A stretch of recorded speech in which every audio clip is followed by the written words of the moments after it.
What's going on, everyone? Juicebags here, and welcome back to some Dungeon Defenders Awakened. Today we're going to talk a little bit about giraffes. Most people know now the rock pet is just an awesome builder pet and can be the best in slot pet if you get a high quality roll. These, of course, are very, very elusive. They're a pain in the butt to get. To get the best possible quality, you have to do survival alchemical labs and kill the demon lord. Now, this is going to give you a chance of getting any pet from that act. So you're not guaranteed to get a rock pet. They can be elusive, like I said, and as most rock farmers out there know, this can turn into just hundreds, literally hundreds, of alchemical labs and demon lord runs.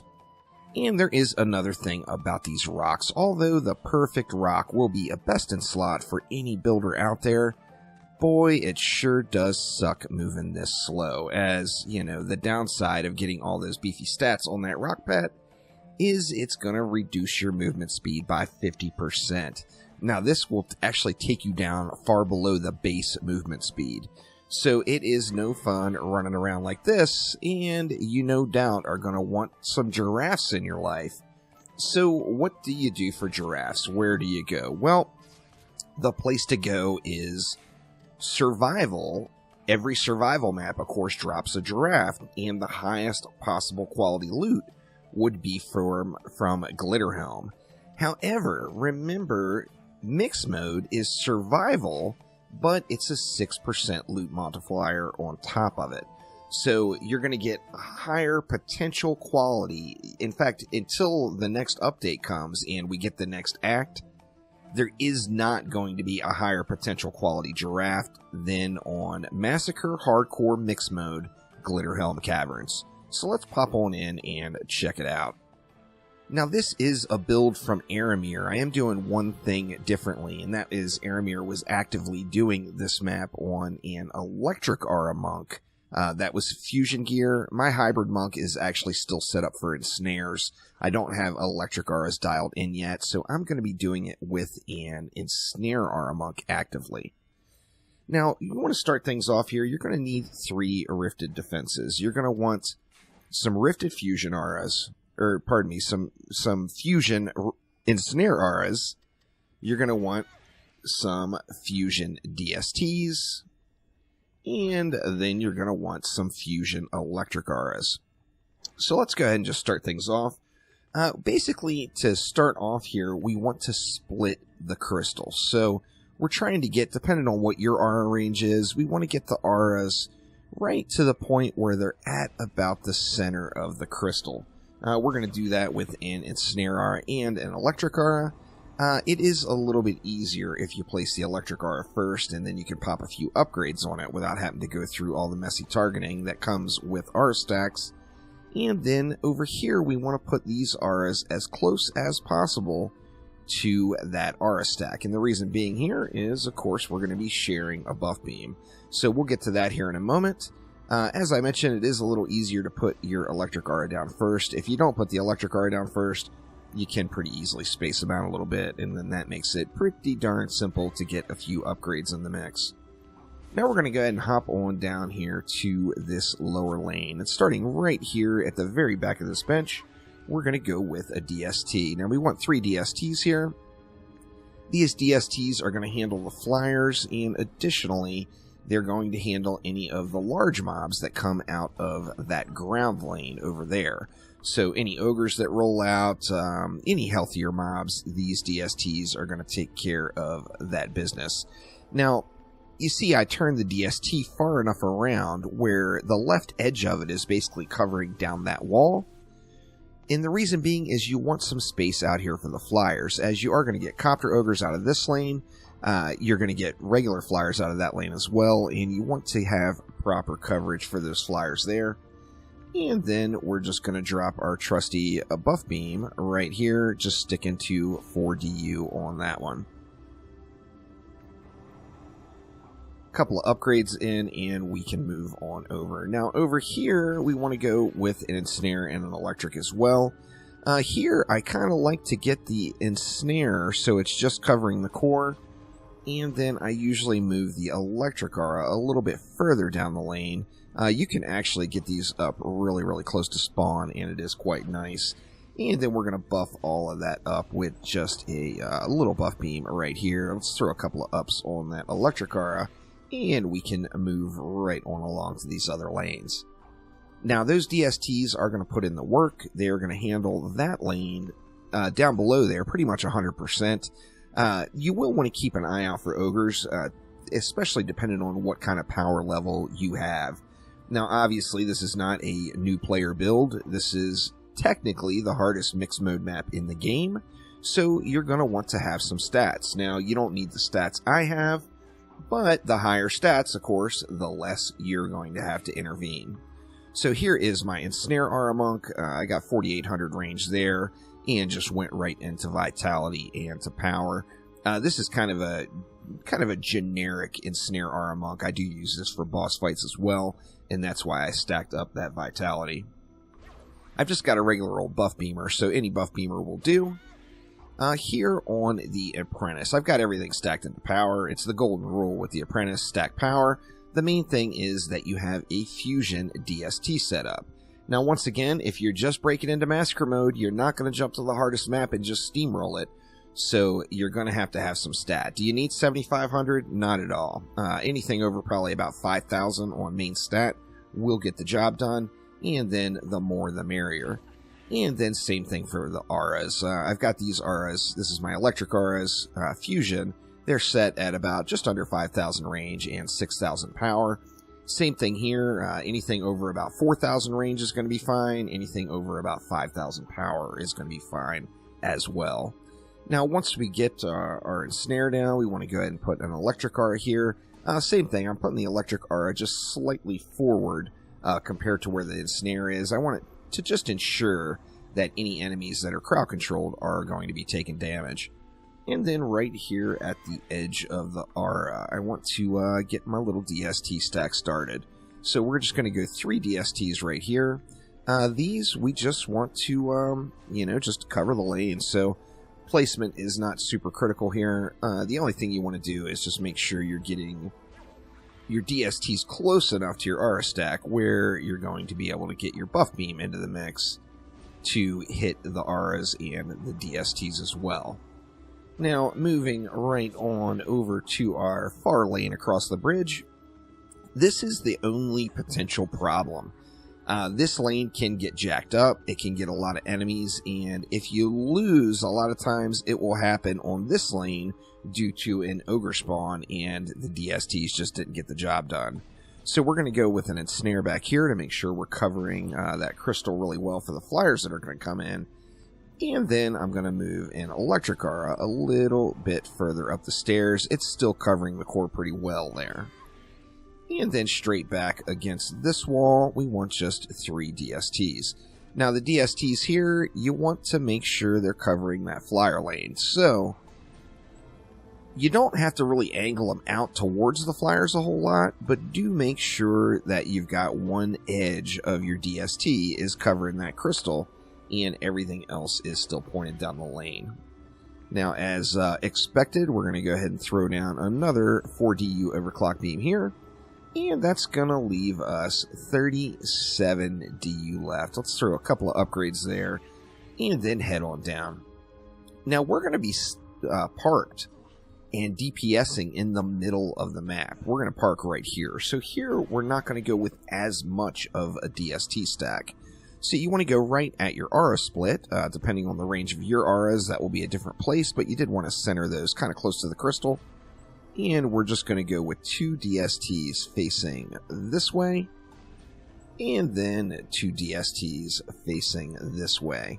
Now here we want to turn the DSTs so that they're covering, so the right edge is right at about that big orange crystal there.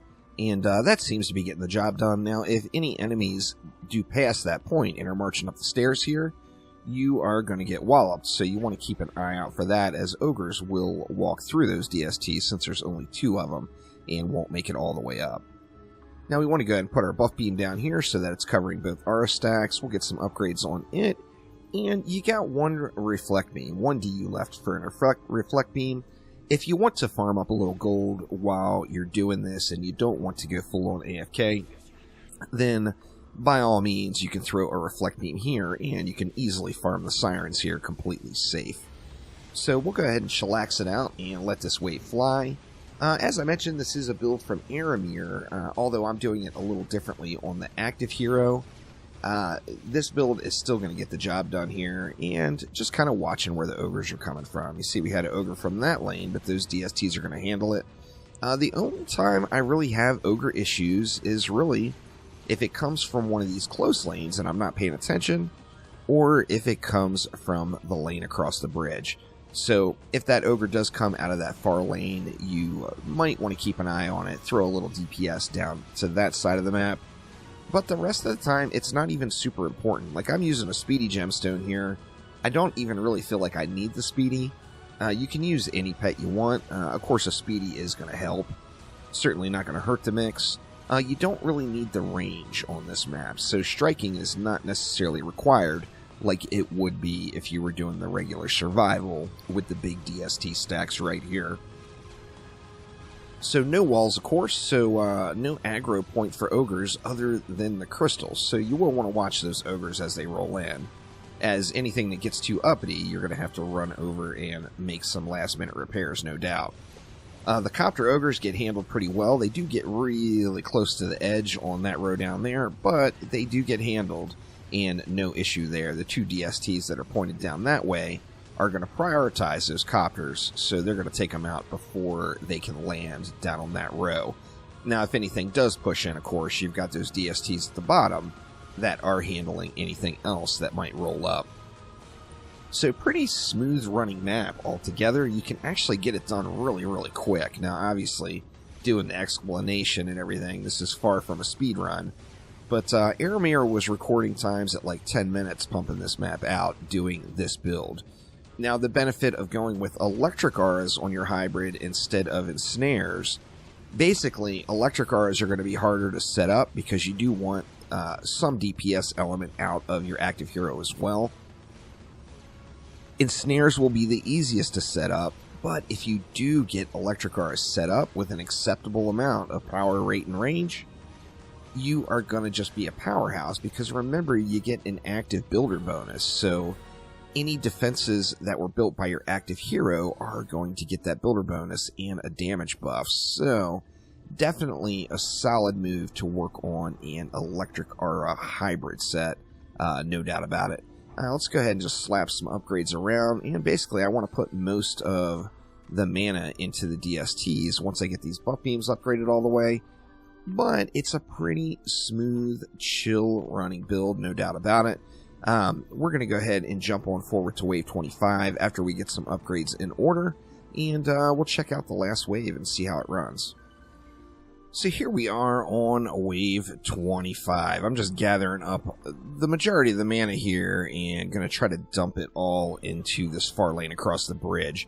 Since this lane is usually the most suspect with having any issues, for me personally anyway, I do want to make sure I get this lane upgraded properly.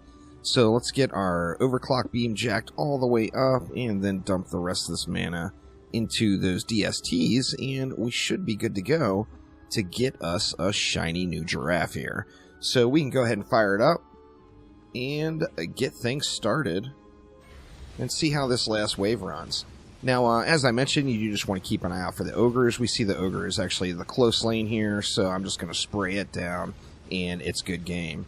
So that's really the reason why you can go with just two DSTs here on both of these close lanes, because you're monitoring it, and the second you see an ogre pop that's on these close lanes, you can just spray it down without any issue. And, you know, the additional DPS from your hero is just going to melt any ogres that come out. Shooting into these copter ogres just really for something to do, as the DSTs do really well clearing those. I like to keep an eye out for the copters and then the gen, and on mixed mode here, the copter ogres do spawn throughout the entire wave, so there will be copters coming all the way through until there's only like, you know, 100 mobs or whatever left. Definite continuous supply, no doubt about it. But they are just easy targets from right here at this spot, so You know, as I mentioned earlier, the DSTs just do great at killing the copter ogres because they will prioritize them since it's a nightmare enemy. However, you know, it's a shooting gallery too, so you can just spray into them. And then if you're looking for collecting more gold or whatever, killing all these sirens that roll up to this, you are completely protected with that reflect beam there. But you're able to, you know, kill all of those and get a little extra loot, which of course converts into extra gold. But let's let these last mobs burn off here and see what kind of giraffe we get. I personally have had terrible luck with giraffes. I've never gotten a really high-end giraffe. And I have had pretty decent luck with the rock pets. But, of course, then you've got that miserable movement speed. So, let's see. We've got 18 more mobs to go. Looks like we've got a few spiders, and that is about it. A couple of goblins making the push. Alright, it looks like orcs maybe making the push down at that southwest lane. But there we go, and that is where the best potential giraffe can drop. Now, this is definitely not a high-end giraffe by any means. This would be a good starter giraffe. The thing with mixed mode is it has a higher potential, but it still does have that base floor. So if you did this map on just regular hardcore survival, say the loot quality could be between 1 and 100, mixed mode is a 6%, a straight 6% boost to the loot. So the quality could still be as low as 1, but it can go up to 106. So the highest potential giraffes would be available right here on this map, but they are going to be elusive. Now, the good news is you're guaranteed a giraffe every time you clear it, so there's always going to be a giraffe there. And that's really the downside of killing the Demon Lord, is you might fight that guy all day and not see a single rock pet. So this is it. Glitterhelm Mixmode Hardcore is where you want to farm your giraffes. So thank you all so much for watching, and I will see ya next time around. Take it easy.